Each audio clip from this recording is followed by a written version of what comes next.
H.H.Holmes. Notorious serial killer H.H. Holmes moved to Illinois in advance of the 1893 Chicago's World Fair. There, Holmes constructed what he referred to as his castle, a 3-story tavern that he secretly turned into a horrifying torture cell. Some of the rooms contained hidden peepholes, gas lines, trapdoors, and soundproofed padding. Others had secret passages, ladders and hallways that led to dead ends. There was also a basement where Holmes had placed a surgical table, a furnace, and even a medieval rack. Holmes lured many victims to his lair only to suffocate them with poison gas and take them to his basement for unimaginable experiments. He then disposed of the bodies in his furnace or sometimes skinned them and sold the skeletons to medical schools. Holmes was ultimately convicted of the murders of 4 people, but later he confessed to at least 27 more killings before being hanged in 1896. Holmes' horror castle was later turned into an eerie museum, but the building burned down before it could be opened. Thomas de Torquemada. Thomas de Torquemada presided over the Spanish Inquisition from 1483 to 1498. The notorious Catholic magistrate used to try skeptics and non-believers.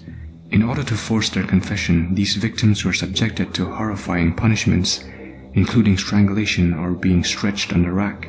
Others were waterboarded or put through a brutal torture method in which subjects were hanged by their wrists until their arms dislocated. Franciscan monk Torquemada was the man responsible for restructuring the Inquisition and expanding its spheres to include crimes like blasphemy, usury, and even sorcery. Torquemada also ordered the expulsion of thousands of Jews, Muslims, and blacks, all of whom he believed would taint the spiritual purity of Spain.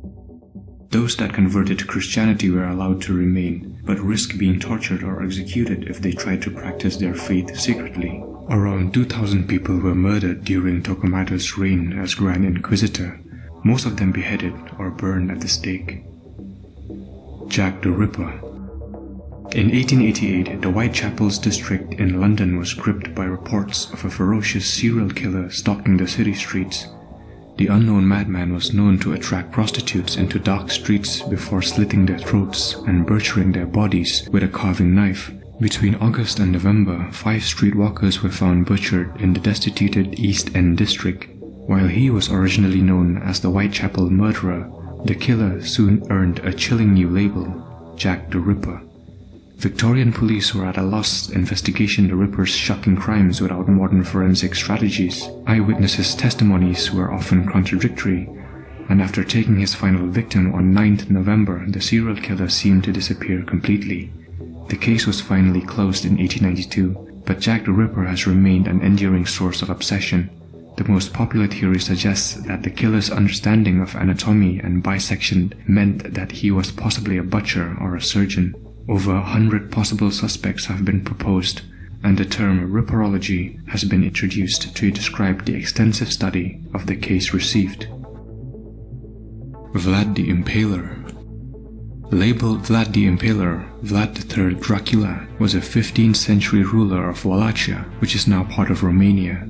Vlad, who became notorious for his rampant use of torture, butchering, and mass murder, Vlad's military exploits saw him praised by many as hero, but his unmatched wickedness and taste for barbaric executions, often against his own people, contributed to his reputation as one of history's most cold-blooded leaders.